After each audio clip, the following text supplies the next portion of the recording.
नमस्ते दोस्तों, मेरा नाम है आयुष। तो आज की इस वीडियो में हम 11th क्लास का चैप्टर नंबर 1 जिसका नाम है समुच्चय स्टार्ट करने वाले हैं। तो बिना समय गवाते हुए स्टार्ट करें समुच्चय। ठीक है, तो समुच्चय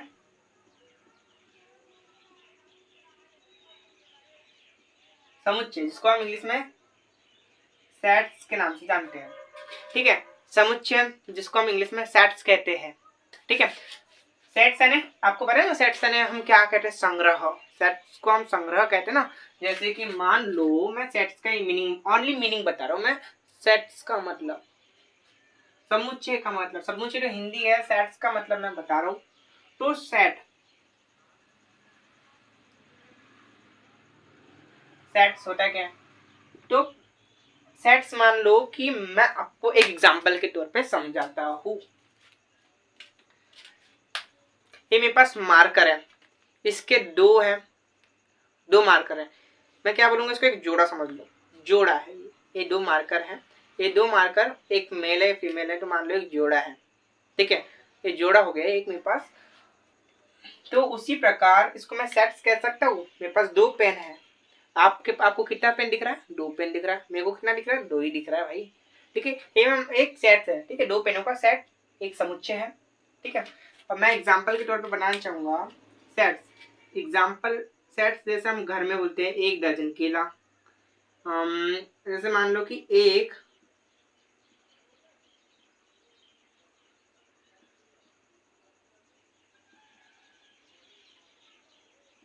केला या केले। ठीक है, हम बोलते हैं 1 दर्जन केला या केले बराबर 12 ही तो होते हैं। मैं आपको पूछूंगा 1 दर्जन में कितने केले होते हैं, बताओ। 12। मैं किसी यहाँ से 2 किलोमीटर जब जाऊंगा, मैं पूछूंगा, वहां पे मुझे कोई व्यक्ति मिलेगा, मैं उसको पूछूंगा कि 1 दर्जन केले दो, मुझे कितना केला देगा? 12 केले देगा। मैं उसको बोलूंगा कि भाई 1 दर्जन में कितने केले होते हैं, मेरे को बताएंगे कि 12 होते हैं। तो ठीक उसी प्रकार ये 12 जो है 1 दर्जन, एक क्या है? सेट है। 1 दर्जन का सेट इज इक्वल टू 12। ठीक है, तो मेरे हिसाब से सेट समझ में आ चुका होगा आपको यहाँ तक के। तो इसको मिटा दिया जाए।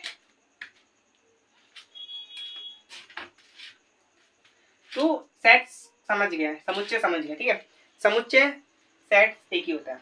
समुच्चय को हम इंग्लिश में सेट्स कहते हैं। तो समुच्चय होता क्या है, सेट्स होता क्या है? ठीक है, समुच्चय वस्तुओं का सुपरिभाषित संग्रह। जैसे मैंने बताया कि ये दो पेन है, पेयर है, तो ये सुपरिभाषित संग्रह है ना दो पेनों का। ठीक उसी प्रकार का एक पेन का। तो समुच्चय क्या होता है कि वस्तुओं का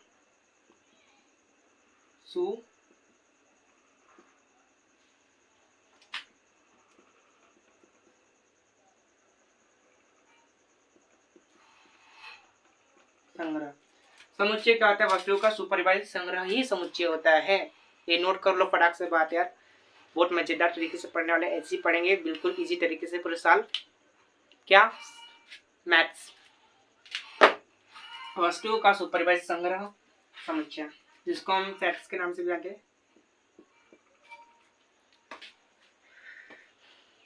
तो मैं समुच्चय तो इतना पढ़ ले, तो मैं इसकी जो डिस्कवरी थी, तो इसकी डिस्कवरी किसने की थी? जॉर्ज कैंटर नामक कुछ विज्ञानी था। जॉर्ज कैंटर नामक, क्या नाम है? जॉर्ज कैंटर नाम है एक वैज्ञानिक, एक साइंटिस्ट है, जॉर्ज कैंटर।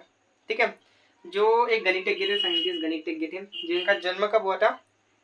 1845 टू 1981। ठीक है,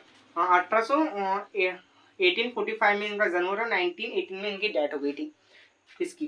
तो जॉर्ज कैंटर क्या कर रहे थे? जॉर्ज कैंटर जो थे वो मैथमेटिशियन थे। तो ये ना अपने जो मैथ्स होते हैं वो बना रहे थे, ट्रिग्नोमेट्री के मैथ सॉल्व कर रहे थे। तो उस समय इनका परिचय किससे हुआ? समुच्चय से इनका परिचय हुआ। जॉर्ज कैंटर जो वैज्ञानिक थे, जब वो ट्रिग्नोमेट्री के क्वेश्चन आंसर सॉल्व कर रहे थे, तो उनका जो समुच्चय से वो परिचित हुए। ठीक है, तो हमने जान लिया कि कैसे कैसे इसकी वो हुआ, कैसे कैसे इसका पता चला। तो समुच्चय सेट्स कैसे कहते हैं, कुछ उदाहरण से हम समुच्चय के बारे में समझेंगे।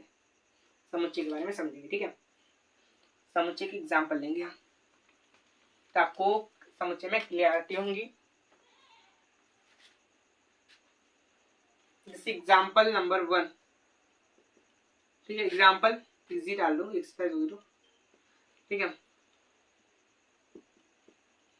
बुक में जो दिया है वही लिखे, अंग्रेजी वर्ण, अंग्रेजी वर्णमाला का, अंग्रेजी वर्णमाला के स्वर का समुच्चय।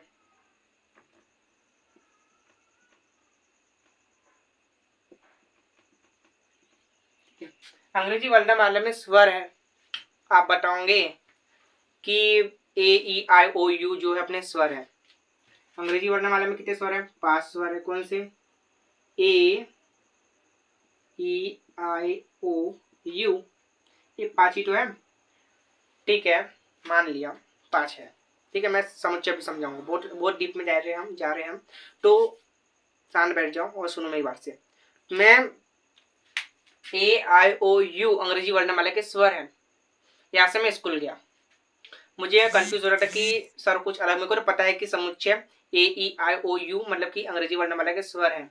ठीक है, मैं स्कूल में गया, मैं कंफर्म करने की ए आई ओ यू सच्ची में स्वर है क्या नहीं, क्या मैं गलत हूँ या कोई और। ठीक है, मैं यहाँ से स्कूल गया, टीचर को मैंने पूछा इंग्लिश वर्णमाला के स्वर क्या है, तो उनने कहा कि ए ई आई ओ you, A E I O you. तो यार मैं कंफर्म हूँ कि ये स्वर जो है, मैं टीचर्स के साथ, मैं टीचर से भी पूछ रहा हूँ तो सेम नहीं कर रहा, मैं भी कर रहा हूँ तो सेम नहीं कर रहा, मैं अपने दोस्तों से पूछा तो उनने भी मुझे यही बताया।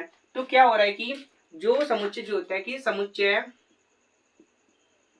क्या होता है कि समुच्चय में समुच्चय क्या होता है कि ये बात नोट कर लेना, इस हैशटैग मोटी बात। ठीक है, समुच्चय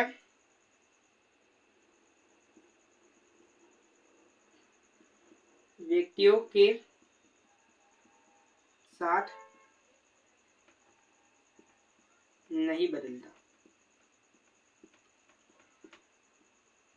ठीक है, समुच्चय व्यक्तियों के साथ नहीं बदलेगा। ठीक है, वो फिक्स होगा। जैसे कि मैंने इंग्लिश जैसे मान लो कि एक और एग्जांपल से आपको क्लियरिटी हो जाएगी। 10 से कम प्राकृत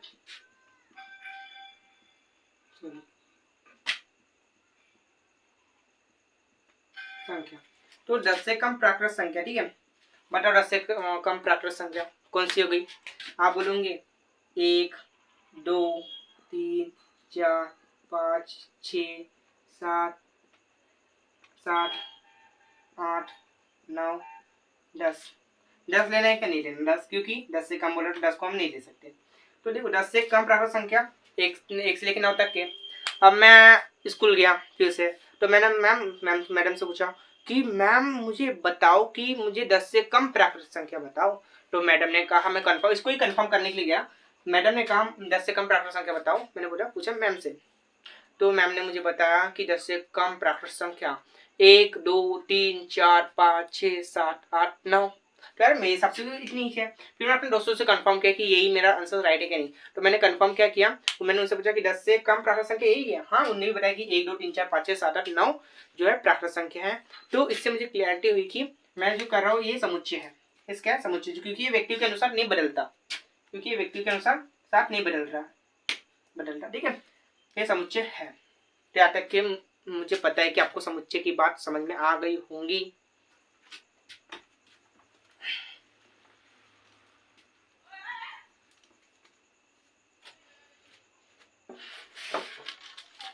तो मैं कुछ एग्जांपल ले रहा था, बुक में कौन-कौन से एग्जांपल दिए हैं।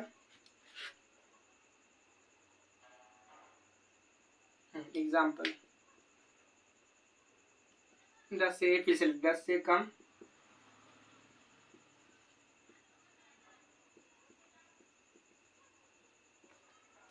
प्राकृत संख्या, 10 से कम प्राकृत संख्या, ये हो गया। संख्या सही नहीं लिखा मैंने,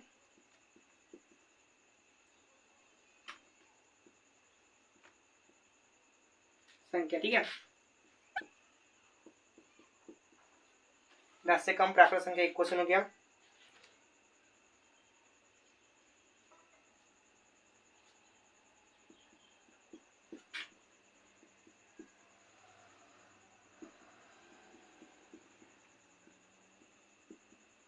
भारत के प्रदेशों के नाम, और थर्ड एग्जाम्पल ले लेते हैं हम।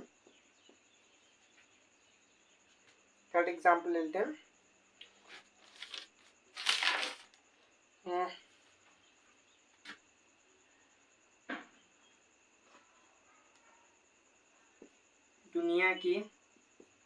दुनिया के 3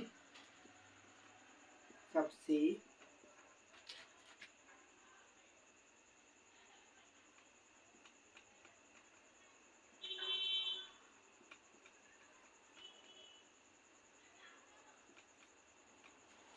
ठीक है, ये 3 एग्जाम्पल है। ये बताना कि समुच्चय है या नहीं, इससे आपको क्लियर हो जाएंगे समुच्चय कौन सा है, समुच्चय कौन सा नहीं है। तो 10 से कम प्राकृत संख्या बताओ कौन कौन सी है। आप बोलोगे 1, 2, 3, 4, 5, 6, 7, 8, 9, ये इतनी है 10 से कम प्राकृत संख्या। तो आप सभी को पता है कि आपके अनुसार नहीं बदल रही है। आप सबसे पूछोगे कि 10 से कम प्राकृत संख्या, आपको यही बताएंगे। तो इसका मतलब कि ये समुच्चय है, क्योंकि ये व्यक्तियों के अनुसार नहीं बदल रहा है, ठीक है। अब नेक्स्ट क्वेश्चन पे आते हैं। ये क्या है, समुच्चय है, आप लिख देना समुच्चय है, ठीक है, समुच्चय। भारत के प्रदेशों के नाम, जैसे देखो लखनऊ, सॉरी माफी चाहूंगा, उत्तर प्रदेश, मध्य प्रदेश, बिहार, ठीक है, बिहार हो गया, झारखंड हो गया, तमिलनाडु, आंध्र प्रदेश, महाराष्ट्र, मध्य प्रदेश, छत्तीसगढ़, ये सब हो गए। तो आप बता सकते हो कि भारत में 28 राज्य, सबके अनुसार 28 राज्य हैं। तो फिक्स है क्या, नहीं? तो समुच्चय है ये भी। ये क्या है, समुच्चय है, समुच्चय है, ठीक है। दुनिया की 3 सबसे खतरनाक जानवर बताओ कौन कौन से हैं। सबके माइंड में अलग अलग आ रहे होंगे क्वेश्चन। कोई बोलेगा चीता है, कोई बोलेगा हाथी है, कोई बोलेगा शेर है, कोई बोलेगा टाइगर है। सबके अनुसार अलग अलग है ना। तो इसी प्रकार समुच्चय नहीं है।